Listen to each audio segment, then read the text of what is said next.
மக்களே, நாம் இப்போது ஒரு அதிசயமான பயணத்தை தொடக்கப் போகிறோம். நம் கண்களின் ரகசிய உலகத்தை பார்க்க.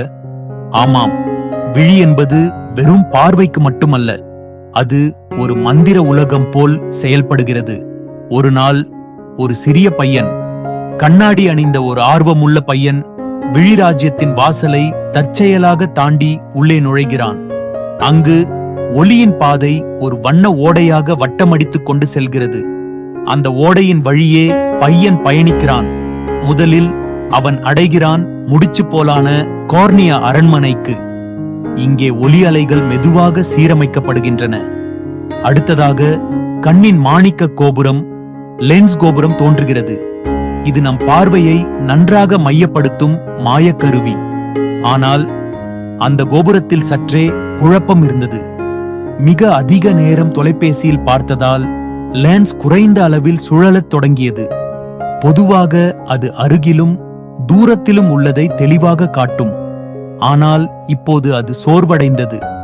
பையன் அங்கு இருந்த சிறிய ஒளிப்பூக்களை பயன்படுத்தி லென்ஸை பழைய வலிமைக்கு கொண்டு வர உதவினான். அது ஒரு சின்ன திருத்தம், ஆனால் பெரும் விளைவை கொண்டது. பின்னர் அவர் வந்தடைந்தார் ரெட்டினா வரைபட அரங்கிற்கு. இங்கு ஒளிப்படங்கள் பூச்சு செய்யப்பட்ட வேர் போல் பரவியிருந்தன. இந்த வரைபடங்களே நம் மூளைக்கு தகவலை அனுப்பும் முக்கிய நிலையம். ஆனால் சில பகுதிகள் இம்சைப்பட்டிருந்தன. அது அதிக ஒலி, பெரும் திரை நேரம்.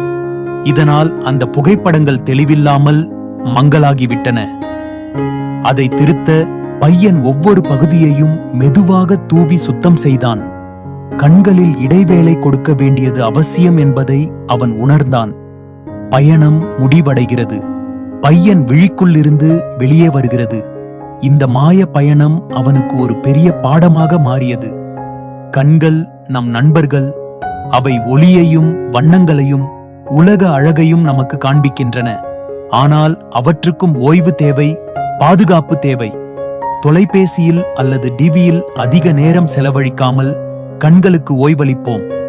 வெளியில் விளையாடுவோம், இயற்கையை பார்ப்போம். ஏனெனில் விழியின் ரகசிய உலகம் நம்மில் ஒவ்வொருவரிலும் வாழ்கிறது. நல்ல பார்வைக்கு நல்ல பழக்கங்கள் அவசியம்.